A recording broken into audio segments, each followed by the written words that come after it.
Hey, what's up, everybody? Bdf 44 coming at you with another video. All right. Whew, I am out of shape. Type of out of shape that I'm not going to allow myself to get into anymore. But I did my hill climbing thing and did all the stuff, man. I did everything I normally do. Filled up the backpack. Body reacted better than I thought it would, given the fact that I haven't been eating right and had no cardio over the last month, basically. All things considered, I'm doing pretty good. Got a good sweat in. It's not too hot, but it's hot enough to cook a little bit. So yeah, very feeling very good. And yeah, now I'm trying to figure out what to talk about. I was like, I want to talk basketball, and I'm like, I want to do a therapy session. I'm like, I don't really know. I just met a dude on the train right now, and sometimes when people get on the train, you're like, is this about to be a problem? Like, you could tell a person is picking up on your energy. As soon as you see them, they on you. And I'm like, I don't know if this little dude is queer. I don't know if he's trying to set trip. I don't know if he think he know me. And so it's one of them weird type of things. So I'm like, I'm trying to ignore this dude, but he keep looking at me. I'm like, oh man, we got some weird shit going on. But it was one of those situations where the people in front of me got up and he came and sat down in front of me. And you could tell he wanted to communicate, but I'm like, I'm not social like that. I'm not into dudes. So it's like, it's one of those situations where I don't really know. But he said something to me, and then he was like, something about the train. You know how fast we're going. I'm like, I have no idea. And then he started picking up conversation. And he was a real cool little dude, man. Turned out he was 17 years old, fresh out of somewhere else and just looking for people to know, you know what I mean?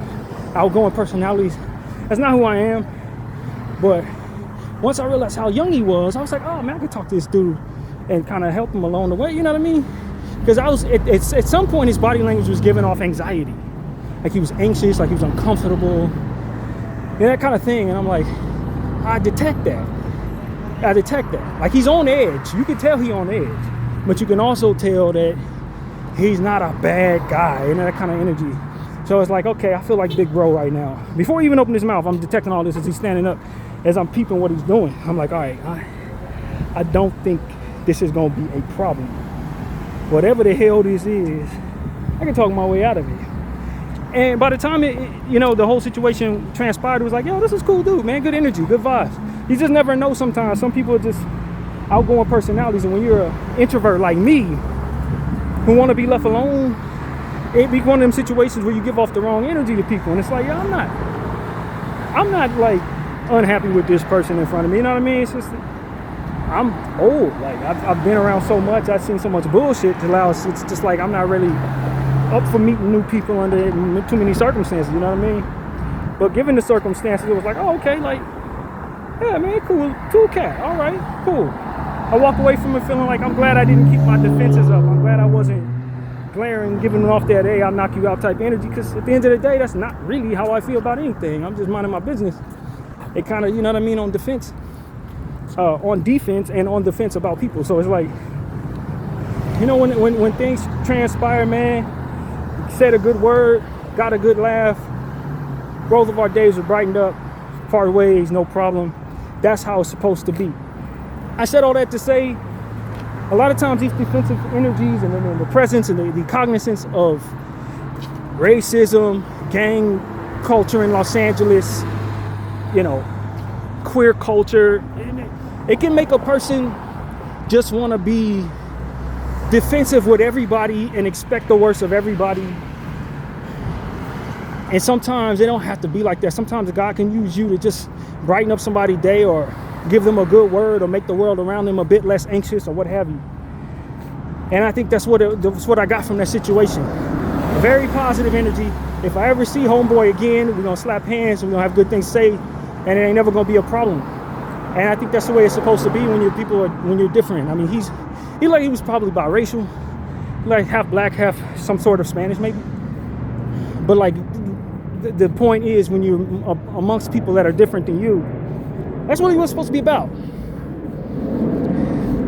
With that being said, I'm watching all of this racial supremacy and all these defensive energies coming from really all of us. In one way or another, not supremacy, but like defensive energy based on the presence of these things. Obviously, we're cognizant of what's going on in the Middle East. Some of us have been drinking the Kool-Aid about their people, so we're on defense about them, believe lies about them. And in the presence of the truth about Zionists, and being cognizant of that truth, so when you see somebody with a yarmulke or see somebody dressed in their garb, you may be defensive or uncomfortable around them. It's the presence of not wanting to communicate with people when that communication is so important. And that is ultimately what God wants us to be able to do amongst people who are different than us, so that we can learn, share, have empathy, care, bring forth humanity to one another, bring forth some compassion, some camaraderie. All of these different things are about the experience of life, man. And the presence of the enemy and all of his ways will cheat you out of that. If you allow it to, it will cheat you out of a decent interaction with a decent human being, or cheat you out of a decent interaction with people that would really root for you. Somebody who would really have your back. Somebody, if you drop dead right now, would have something good to say about you and would comfort your loved ones in the event of your passing. Like, these are the type of things that transpire from good interactions, man. They don't have to be about how much money you got, or what tribe you represent, or what religion you are from, or what your sexual preference may be, or what way you voted this last election. It's not that complicated, man. Beings can interact and move on. We don't have to sit here and talk forever. We don't have to sit here and exchange numbers. We don't have to sit up and do as each other does. But we can show the slightest amount of compassion, which can manifest into solidarity and maybe even love, man. In the presence of these devilish representatives, in whatever way they may come, these things that otherwise make us organically put our defenses up, these things that make us organically have bad energy when we meet people, they are meant to rob us of all of that. They're meant to rob us of those opportunities to get to know one another, to get to display ourselves in ways that truly represent us properly.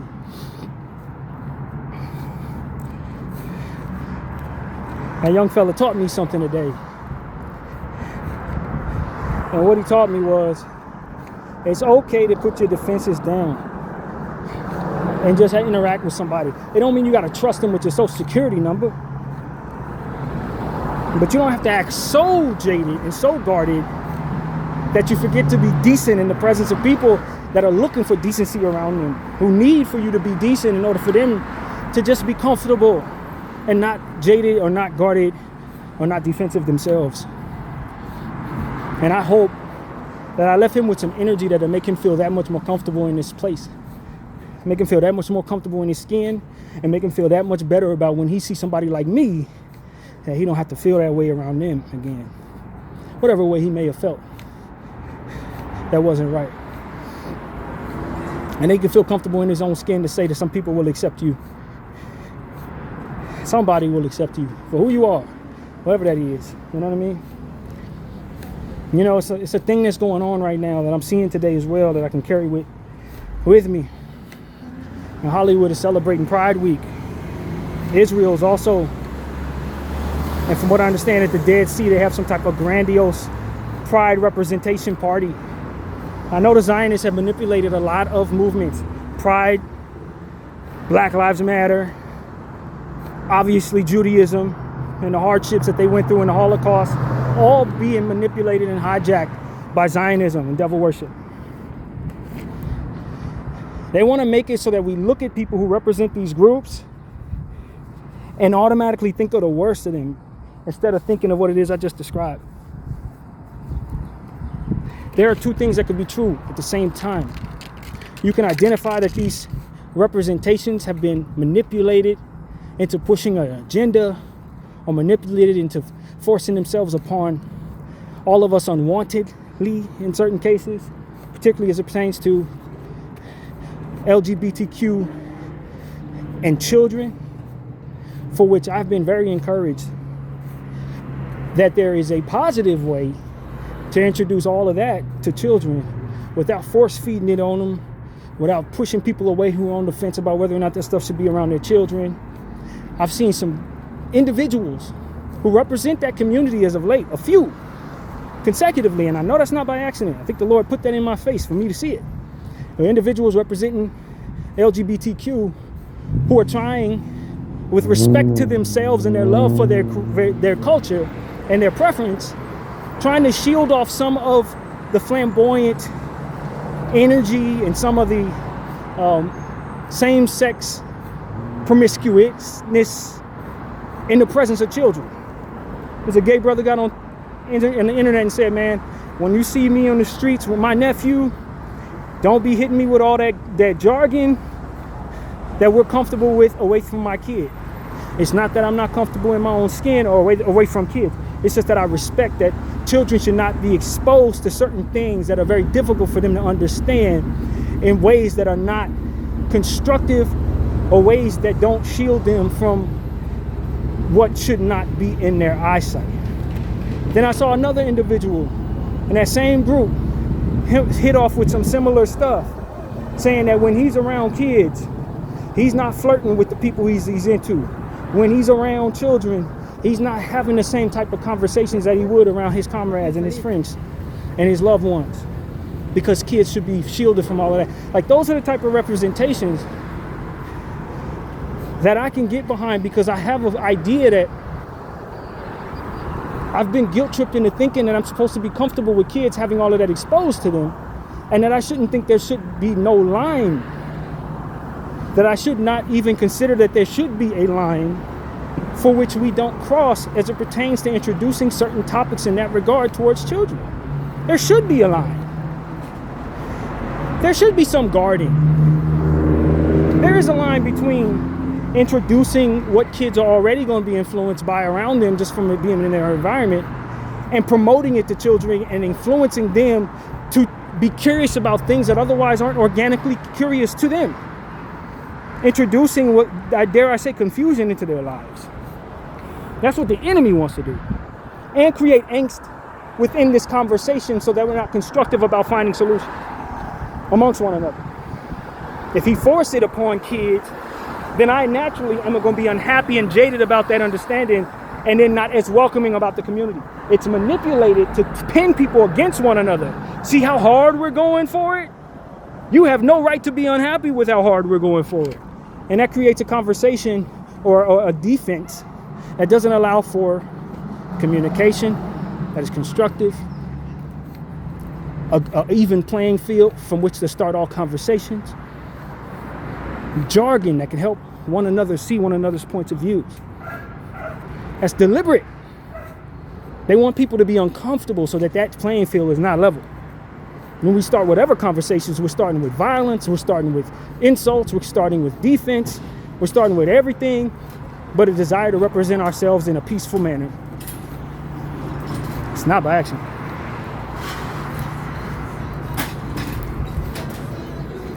I was thinking about something else in that same conversation.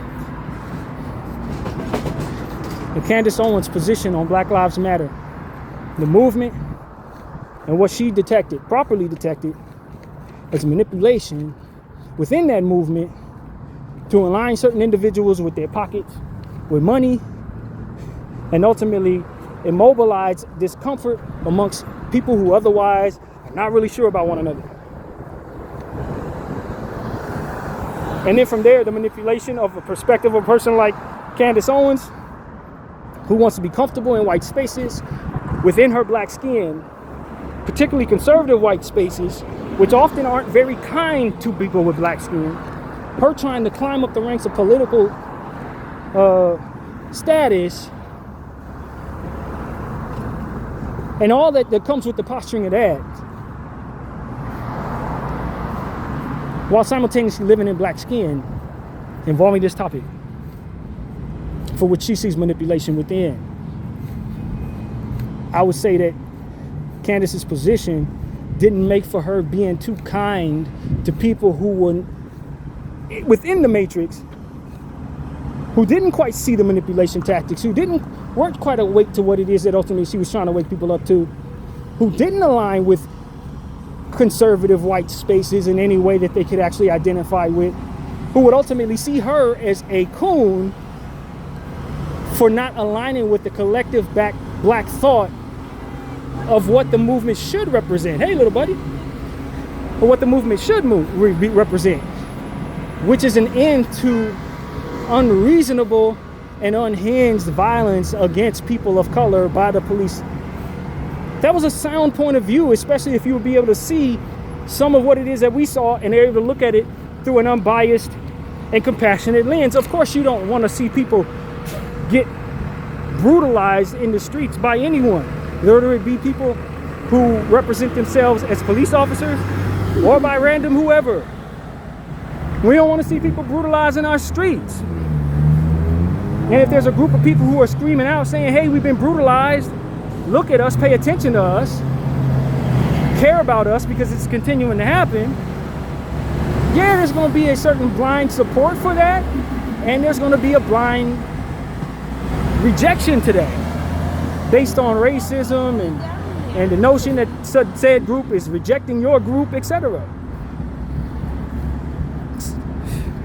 It's all manipulatable. And I look at Candace Owens and I say, she's in a space right now where she's growing as a human being to be more comfortable in spaces that maybe she was otherwise weren't necessarily trying to be comfortable in the past, amongst liberals and people of color, and understanding that the people that she was trying to align with, some of them loved her and were going to listen to her throughout. Others were only going to listen to her so long as she continued to align with what it is they agreed with. Some of them were only going to trust her so long as she turned against people that looked just like her. That her intention to be aligned with conservatism, or whatever the word would be, I don't think I'm saying that right, only aligned her with a few individuals that accepted her for her black skin, if she supported people who also share skin with her. Even now, to a point, I see her often struggling to tether along the lines of pride in black individual, is that a word? Individualism? This might not be a word, but it should be.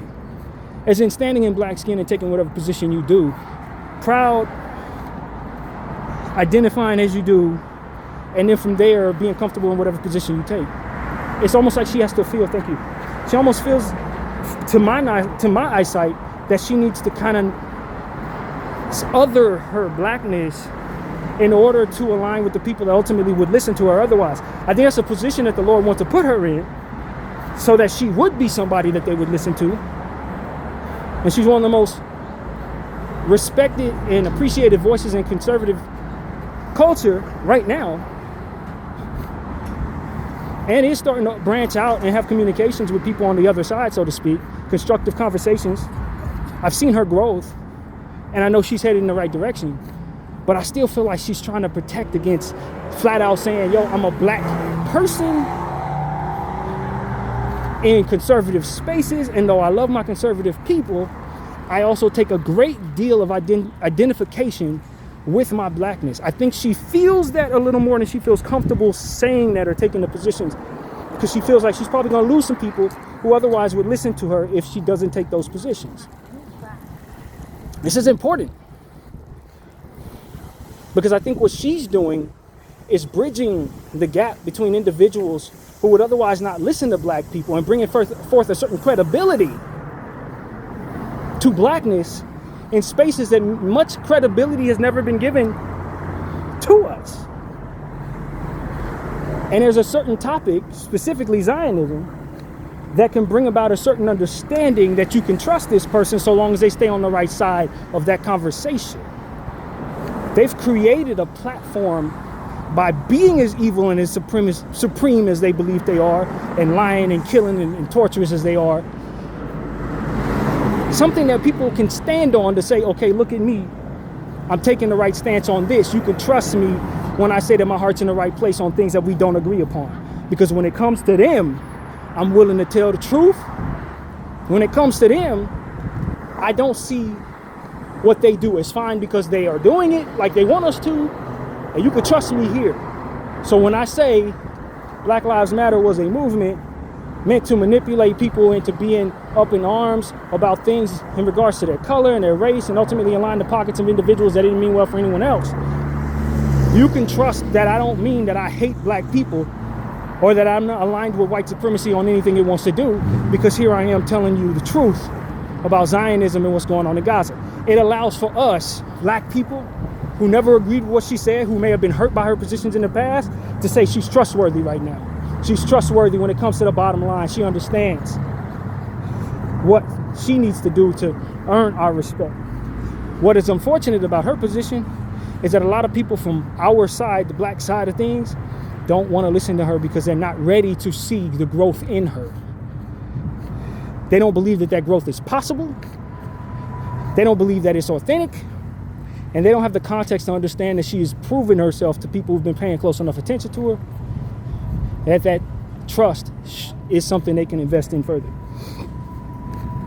All they remember is what she said in the past, and then they understand that there's a jaded consistency that should come with hearing people take the positions that she did, and whether or not they should trust those people going forward. I hope I articulated myself well enough. I think that it's unfortunate that all of this has to be as it is. It's unfortunate that we've been divided so well that people feel like they got to put their identification, their individuality to the side, depending on the spaces that they stand in politically. A person can't say, yo, I'm comfortable being a conservative black person without having people call them a coon. Or people can't say, yo, I'm comfortable being this or that without people looking at them and saying, no, you're not authentic, or what have you. I think that at the end of the day, this one situation with Gaza, this one topic of Gaza has truly allowed for us to see who is real and who is fake. And some of those people aligned with collective black thought are fake. And individuals like Candace Owens who haven't always appealed to collective black thought are more trustworthy. That's what I've learned. The people of Gaza have died and suffered to liberate the minds and to lower the grass so that the snakes will show in so many different places where otherwise we couldn't see clearly. Because without the topic of Gaza, it is very difficult to see who to trust unless they align with a certain collective thought that represents the group that you agree with. Gaza has effectively made it so that people who you didn't listen to in those regards, who didn't agree with you in those regards, can stand firm with you and show their authenticity as it pertains to humanity. Zionism has effectively created that environment by engaging in the behaviors that ultimately made it so that it would be possible.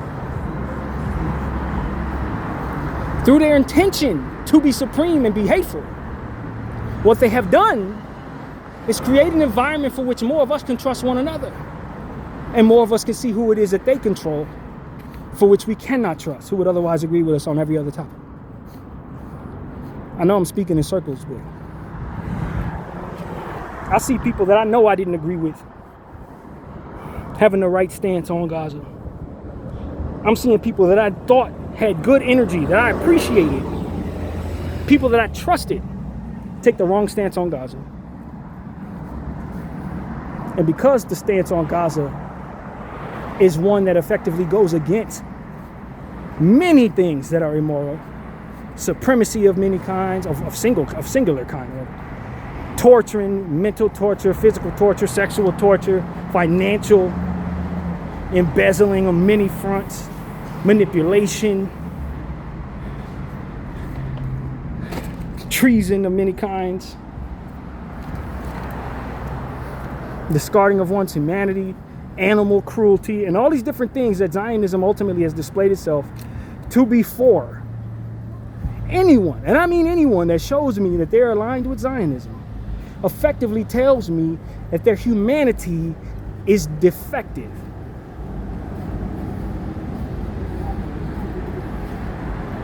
And that's exactly what people who are supporting Zionism need to understand that they're displaying.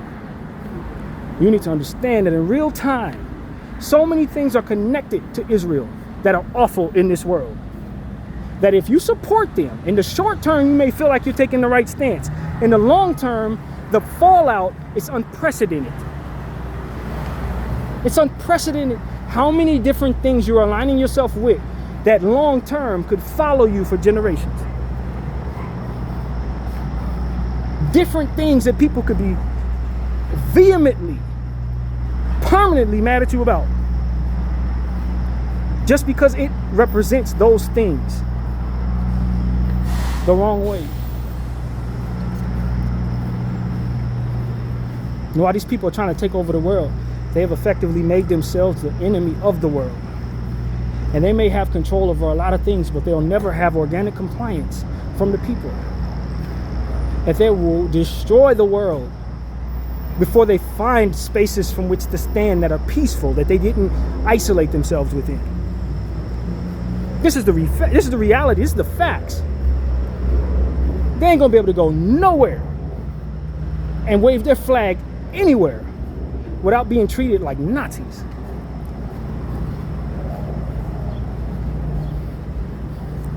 And you see how much security was needed in New York for that Israel Day parade this year? How much security was needed? When that lady got up on that stage and said that she was going to bring unprecedented amount of security, it was needed. That's the truth. Anything less than that would leave them vulnerable for the attacks that ultimately their behavior welcomes. The vitriol and the multitude of hatred, loathing that is organically manifested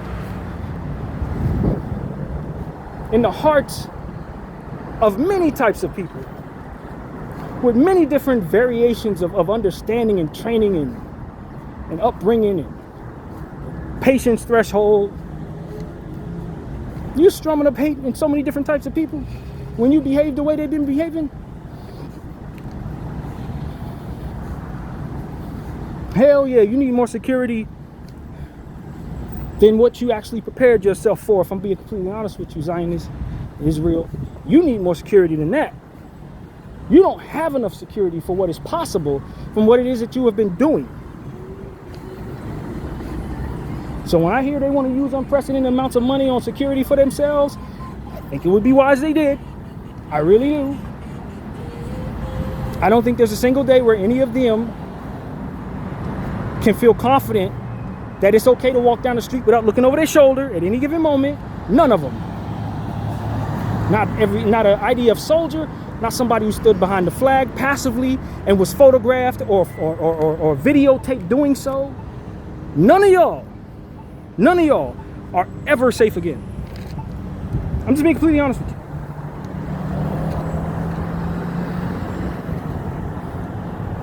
Yeah, I'm one of those people that never ask why ICE agents cover their faces. They should. You should. You could be somewhere 30 years from now and somebody may recognize you from some footage that took place when you were on the wrong side of history. You should be covering your faces. You're aligning with supremacy. You're aligning with torture of children. You're aligning with the deterioration of environments for profit. You're aligning yourself with a lot of things that are not good, that bring about organic vitriol and anger within the hearts of good people, bad people, indifferent people, everybody, really. And the word spreads. And your behaviors continue to tumble forward. You double down, triple down on these behaviors in all these different pockets at a time. All these different places we look, we see you, and then we see you representing yourself in a way that angers others. You should not feel comfortable anymore. And this is what I'm saying. We haven't seen even the tip of the iceberg as it pertains to the type of treatment that I expect they should expect coming their way from here on out. Because they're welcoming this. They're welcoming this. A lot of y'all call yourself nonviolent Zionists, pastors and stuff like that, people that are getting up in front of large congregations of churches with peaceful tones telling us that we need to align with Israel. Those peaceful tones are not going to mask what it is that you represent. And as the word spreads, there are going to be more people who are going to have no mercy. Maybe. Depends on who you're dealing with. Some people are very merciful. But the anger that you are manifesting in the guts of many is arguably unprecedented, arguably unmatched in the history of the world. Arguably.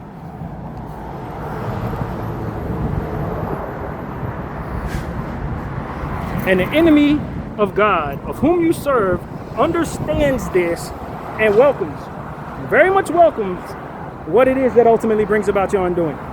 That's the part that I don't think is connecting in the heads of many who support this crap. That the devil you serve wants you to fail. He wants you to suffer. He wants for you what you want for the Palestinians. He wants for you what you want for the Lebanese. He wants for you what you want for the black people.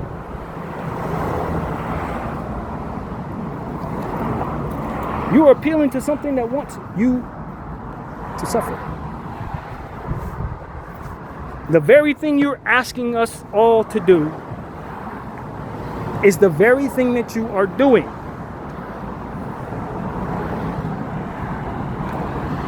Appealing to people or energies that want the worst for us. More or less worshiping and giving passes to energy that wants to torture us. Celebrating and dying for energy that wants us to die for it. As it goes unchecked. Layers of the same bullshit.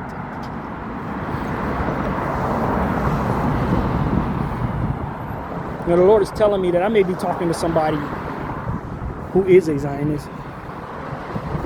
And they may be receiving this wisdom the way that He would want them to. They may be starting to question some things because they're starting to see some things that makes them wonder if they should still stay on this path. And that is organic too. Some of you are meant to destroy Zionism from the inside out.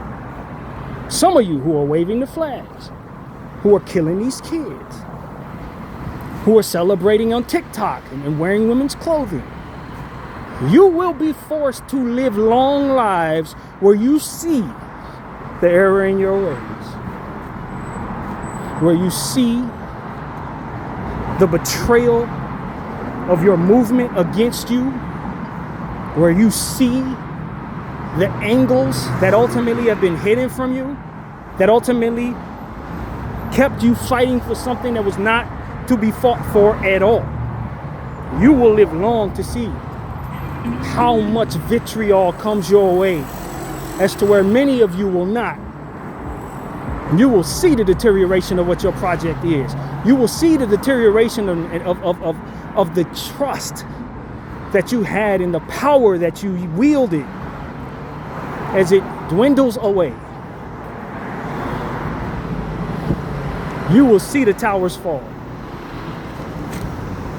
And you will suffer the brunt of the vitriol well past the time that you're fatigued to no end with all of it. You will think that you hated yourself more than any hated point at you. You're going to think that you hate yourself more than any hatred that's pointed at you, only to find out that some of the hatred that has yet to be pointed at you is even stronger than your hatred for yourself. Because you killed children, you wiped away entire families, and you watched and laughed as an entire generation watched and cried out for it to end. and you stood there, and you continued on that path. You continue to celebrate yourself for doing the things that ultimately you'll learn to loathe yourself from doing. You will learn to loathe yourself for those things. You will see the error in your ways. You will have wanted so bad to get a time machine and shoot your own self to keep you from engaging in what it is that ultimately you did, or to destroy some of those individuals who were edging you on to do it. It's to stop the suffering that ultimately you regret pressing upon others. You will learn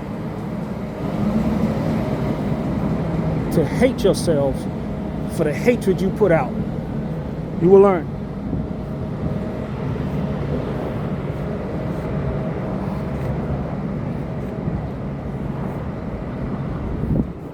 That the best thing you should have done was turn against that stuff and walk away from it, and then do everything you could, just like I'm doing right now, to raise awareness for what it did and what it was about. You should have been telling us everything, how to stop it from getting to the point that you ultimately lived to see it become. You would have lost so many, you would have killed so many, and it would have all been for naught. For nothing.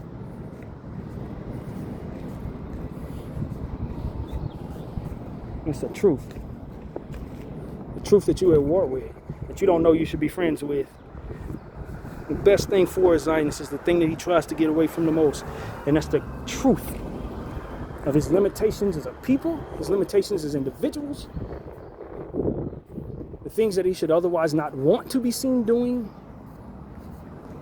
for the sake of his long-lasting peace on this earth, and that of a good name upon his children and his grandchildren, his great-grandchildren, and so forth. So many of you are going to change your names again. And I say again because a lot of y'all changed your names from then. Because we know you are not who you say you are. You're pretending to be something you should not have ever wanted to be. Inspiring to be something that would be hated, loathed, and attacked. Should have never let it be. You're going to change your names because you're not going to want to be associated with what it was you were. Your kids ain't going to want to be associated with any of that.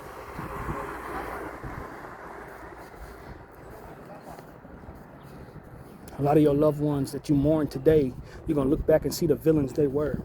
You're going to see them differently. People that you mourn today and celebrate their deaths, you're going to learn to hate them for what it is that they ultimately were doing when they got themselves killed. This is the truth.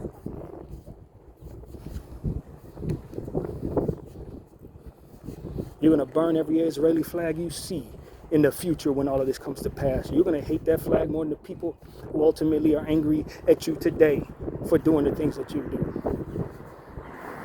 Because you know what it's going to represent. It's not only your undoing, but the permanent nature of you never feeling safe, never feeling at peace, never being as powerful as ultimately you said you were, never actually garnering any respect or celebration outside of those who wanted to see the torturing of others. You will never have organic support because of that for what you let be who you were. Trying to be better than everybody else, trying to chase ancient ghosts that wanted the worst for themselves and others.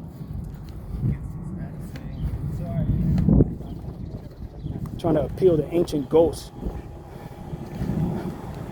It's exactly what a lot of y'all doing. Trying to go back and make what was evil scripture true scripture. Some of y'all lived, died, lost family members, lost friends, buried brothers, buried sons, buried daughters, buried husbands, buried wives, buried mothers and fathers.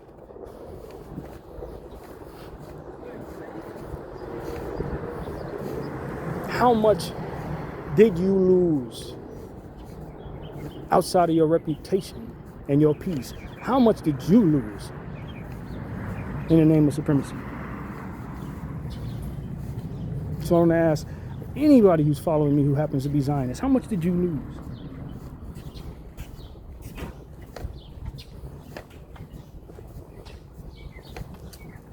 How many people died on both sides, your side and the other side, so that you can get what exactly? So that you can exalt who exactly? So that people could do what? with your memory.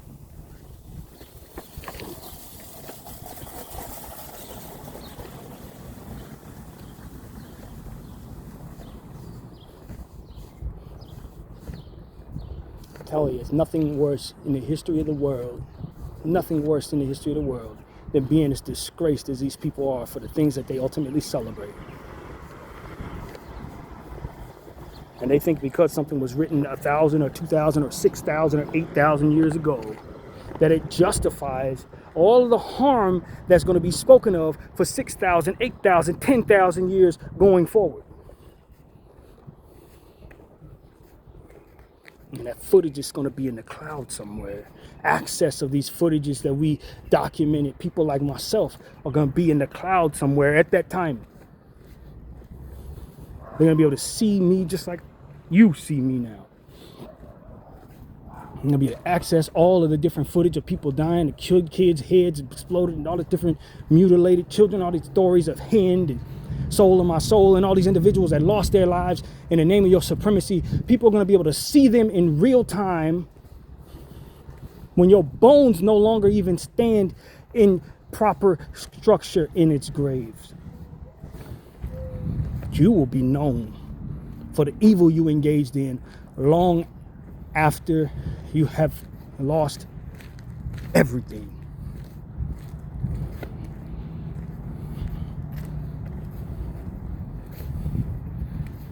And I live to see your faces. I live to see your faces when it all falls apart.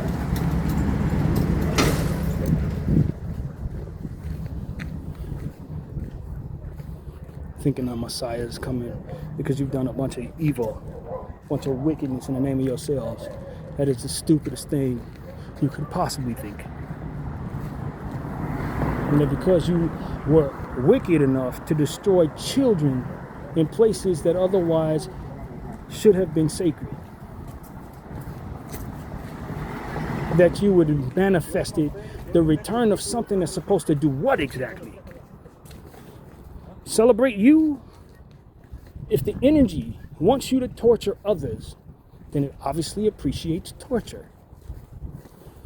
This part is so very obvious to me, and yet so very lost to those who are losing people every day in the name of supremacy. If this God of yours wants you to harm the most innocent of people, why do you think he wants what's best for you?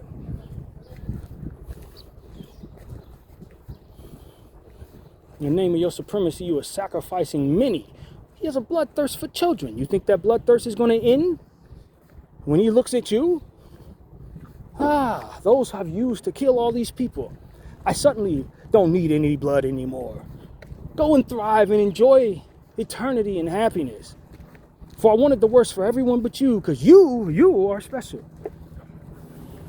If you've convinced yourself for that, you're about as dumb as anybody who's ever walked the earth, friend.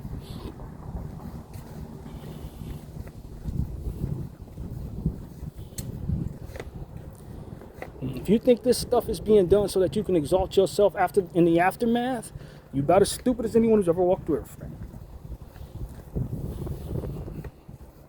The individuals who are propping you up to believe that you need to be moving in this direction have nothing good in mind for you, no different than that of whom they serve wants nothing good for you or them, or me, or anyone else for that matter. The stupid individuals who think that this is meant to exalt them so that they can live in lavish happiness without the presence of people of color, and that they will not be slaughtered and tortured and treated terribly when there's no more people of color from which to torture and slaughter and be treated terribly. You're stupid. Your stupidity will be rewarded with your torture.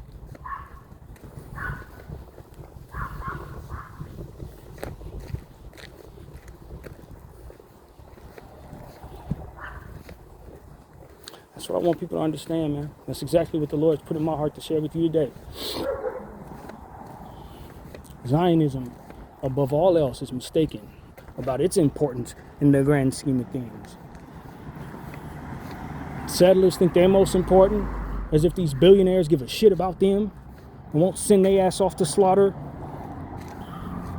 And these billionaires who are following this bullshit think that they're going to have all their intentions manifest into great wonders, and that they're going to bring about some type of Messiah that's supposed to come back and celebrate them for doing awful things to the brown individuals. Stupid as shit. Like the laws of the universe don't apply to them because they're special for some reason that they don't actually understand but just believe outright.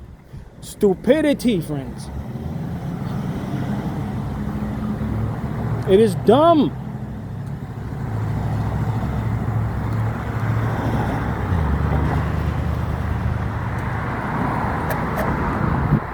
And this is the most basic thing I can tell you. Anybody that's telling you to harm other people in the name of itself will turn around and harm you afterward.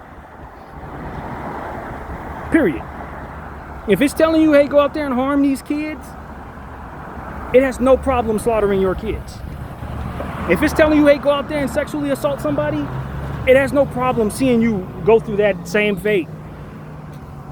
Don't follow what these people are doing 1,000, 2,000 years from now. Don't follow what these people did here. Because they thought just because something was old that it was meant to be followed. And that's the stupidity of them as well. Well, this book's written 4,000 years ago.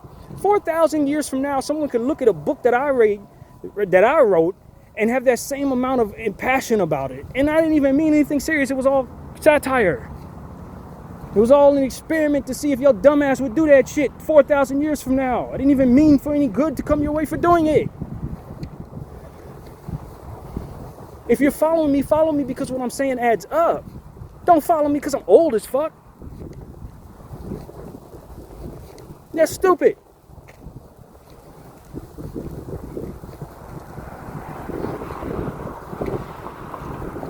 Don't be a Zionist, yo. Don't be an idiot. Honestly, spiritual wickedness and warring with God and thumbing your nose at God because he's asking you to be better for yourself and others and for him, that is not something that you should not want for yourself. You are not so weak as to think that it's easier for you to turn all the way evil rather than be a good human being. It's easier to be a good human being because he empowered you to be what it is he made you to be. So it's not like he's going to loft these expectations on you and leave you a failure. He didn't create you to fail. He created you to succeed. And that you didn't believe in yourself in this regard is why you would take the other route. Believing that the failure is something you can control, so it's the proper route. No. Have faith in him first and then follow what he said. You're strong enough to turn away from these evil ways. And you should want to, because they lead to an early grave. They lead to a destructive path that leaves your reputation in ruins, your legacy in ruins. Don't do those things, not because God told you not to do those things, but because you love yourself enough to not want what comes with doing those things. The Zionist, in all of his evil ancient ways, did not believe in himself enough to follow the Lord's intentions upon him. He thought that doing the right thing was too lofty of a goal for him, and so it would be easier for him to welcome his own failure, wage war against the Lord, because those were expectations that were dumbed down enough for him to meet. That it was easier for him to feed all of his demons, embark upon tyrannical behavior, embark upon supremacist behavior, because it was the easier path. This is what Zionism is all about. Taking the easier route as you perceive it to be, when it actually brings about a long-standing suffering to you.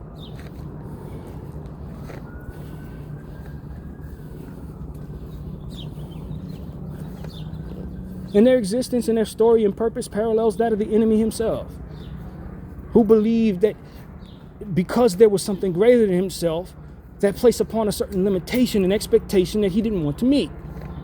And limitations that ultimately he didn't trust were any good for him. That he would dare have to answer to a God.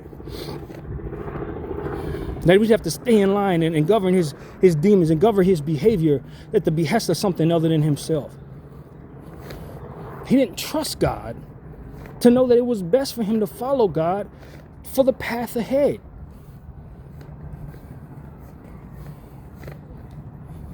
He leaned upon his own understanding and manifested what it is he became. And all the pain that he manifests from doing that was just that, self-manifested. Self-manifested poor representation of himself, poor leadership upon those who followed him, a disgrace for all time. God didn't want that for him. He didn't want that for man.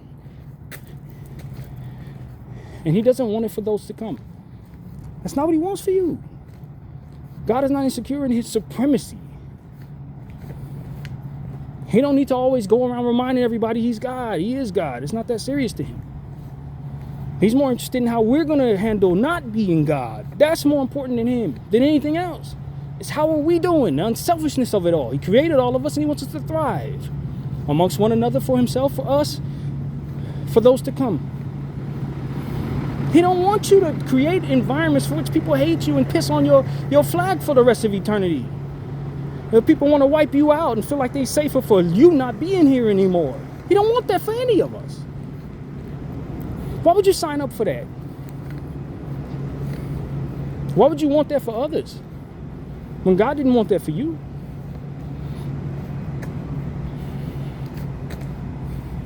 And listening to the enemy of God, trusting him despite all of his lies being proven to be lies all of this time. He ain't said an honest thing yet, but there's still individuals out here who will follow him to the death. Nothing he ever said added up.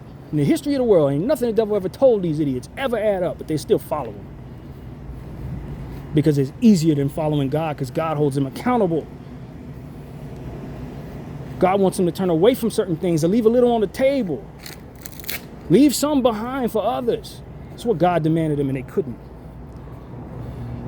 They didn't believe themselves strong enough to even embark upon that desire, that journey. They didn't believe in themselves well enough to believe in a God that could tell them they could do it.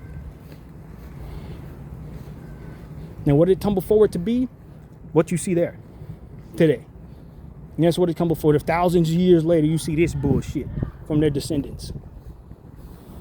This ridiculousness. World domination bullshit.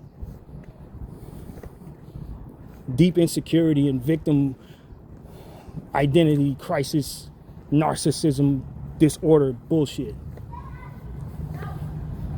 Killing of children and slaughtering of people and letting your demons run wild, and sexual demons just going crazy. Manipulating people and not valuing organic appreciation and friendship and respect from others or anyone else around them. Everything being conditional, everything being transactional. Worldly, deteriorating bullshit. That's exactly what they're creating for themselves. That's exactly what they want for the rest of us. Nothing organic at all.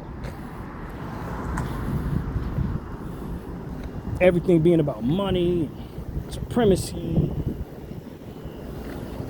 Just flawed nonsense, man. Stuff that harbors no real, actual goodness to it. No real structure of authenticity or alignment with the Spirit of God at all. Just stuff that's going to be destroyed and wiped away and forgotten. It's literally what they want the world to be. Destroyed, wiped away, and forgotten, man. Because they think that's what's going to be easier for them to obtain. Failure. Rather than that, tack on the lofty expectations of being of God. It's too much for these people, apparently. It's not too much for you, though. It's not too much for me. And ultimately, what they're welcoming is going to be too much for them. That's the part that the devil won't allow them to see. That's the lie that they believe, that this is the easier path. It ain't. This is the worst one. The all-seeing eye, the all-knowing understanding is trying to coerce them away from this path so that they don't find that out the hard way and they will have none of it. So, they're going to have all of that. And we're going to watch. Whether it be from our lives or from our graves, we will be watching. Whether I'm in the spirit or in the flesh, I will be watching. BL44, I thank you all for watching.